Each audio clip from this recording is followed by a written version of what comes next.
കാരണം കാലപ്പഴക്കം ചെന്ന ബോട്ടുകളും ഒക്കെയാണ് നമ്മുടെ കേരളത്തിൽ പലയിടത്തുമൊക്കെ ഉള്ളത്. അതുകൊണ്ട് തന്നെ അത് പ്രത്യേകം എല്ലാവരും ശ്രദ്ധിക്കണം എന്ന് നമ്മൾ ഈ വീഡിയോയിലൂടെ കൂടി തന്നെ ഒരു മുന്നറിയിപ്പ് നൽകുകയാണ്.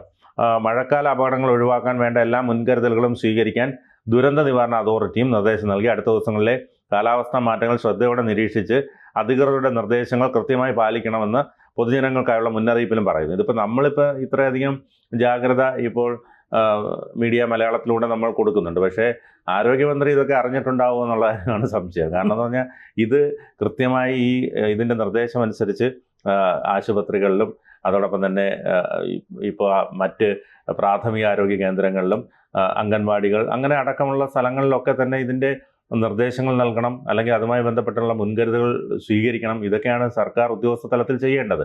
പക്ഷേ ഇതിപ്പോൾ വെറുതെ ഒരു 5 ദിവസം മഴ എന്നുള്ള രീതിയിലായിരിക്കും ആരോഗ്യമന്ത്രി ഇതിനെയൊക്കെ കാണുന്നത്. അവരിപ്പോൾ എനിക്ക് തോന്നുന്നു ഇപ്പോൾ ഈ സർക്കാരിന്റെ വാർഷികം നടത്താനുള്ള ഒരു നെട്ടോട്ടത്തിലാണ്. 20 കോടി 1.5 കോടി വീതം ഓരോ ജില്ലകളിലൊക്കെ ചെലവാക്കാണ്. അതെ, മുഖ്യമന്ത്രിയുടെ ഹോർഡിംഗ്സുകളൊക്കെ ഇനി നമുക്ക് ഓരോ സ്ഥലത്തിന് വേണ്ടി മാത്രം കോടികൾ ചെലവാക്കാണ്.